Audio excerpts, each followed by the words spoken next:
Takže ahojte všetci, toto je také prvé video na kanáli a dneska vás vezmem so mnou do Ružomberku. Momentálne je, že 6:40 ráno, čo je pre mňa brutálne skoro a dneska ideme na taký simulátorový turnaj do Ružomberku. Veľmi sa teším, ale som trochu nervózna, keďže tie simulátory sú fakt také, že tam môžete urobiť chybu aj hocikto, aj úplne skúsený jazdec. Takže teším sa, aj som nervózna. Nechcem vypadnúť v prvom súboji, ale tak uvidíme, že mi to pôjde. Budú tam rôzne diskusie, rôzne veci, takže teším sa a ideme na to. Prehovorím sa vám tu teraz takto síce z vecka, ale to nevadí.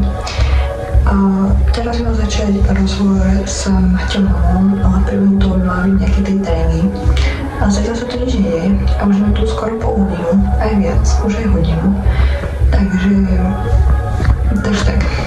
No, takže ja som sa rozhodla, že ja sa vám prihovorím poviem takto z domu, keď prídem. Na konci tohto videa si rozbalíme aj čo vlastne v tejto taške, čo sme dostali k štartovnému. Takže určite sa toto video poďte pozrieť až do konca. Takže, ako ste už videli, na tú vecku sa mi natočiť moc nechcel a vyťahnuť tam takto kameru a začať sa so sebou rozprávať. Nie som ten typ človeka, ktorému je to nejakým spôsobom komfortné ešte len na týchto akciách. Takže mi to vôbec nehovovalo. Takže sa budem prihovárať takto a budeme sa rozprávať o tých záberoch, čo si videli vlastne vo videu.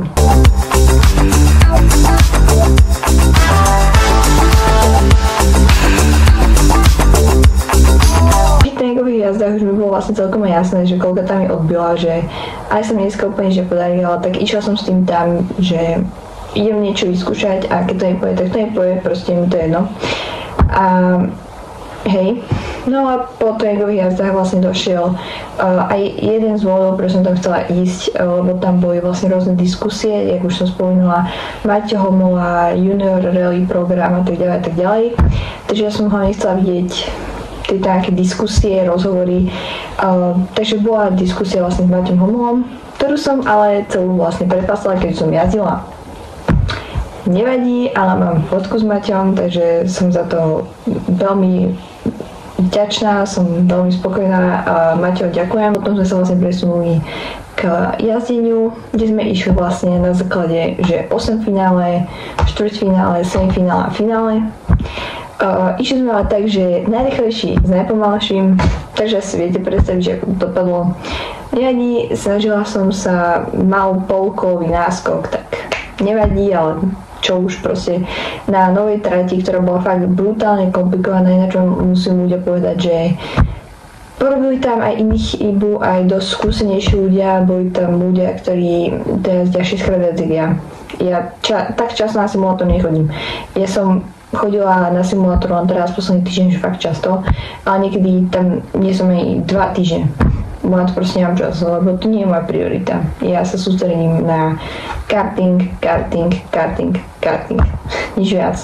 A keď tak v rámci kartingu skáčem hore, dole, doprava, ale to väčšinou tiež nie. Takže hej. Ale ja som rada za takúto skúsenosť, som rada, že niekto nejaké takéto podujatie chcel zorganizovať. Takže tak a myslím, že čo je tuto. To je takže v tejto taške, to sme vlastne dostali ako balíček k štartovnému. Takže dostali sme tam takýto letačík z toho Junior Rally programu, ktorý tam mal vlastne bol celý deň, takže tam na tak ukazujem. Potom sme dostali vlastne voucher ako 30 minút jazdu na tom simulátori. A potom sme takto dostali z digitálneho motoršportu voucher na iRacing, na rok na iRacing vlastne, čo je za mňa úplne super, lebo to celkom dosť stojí. Aj keď ja mám iRacing na rok, ale je k tomu F4 auto, čo je super. To je posledná vec, čo v tejto taške, čo už ste vlastne videli, bolo to... Aha, ešte tu je toto. To neviem, prečo to je, ale ok.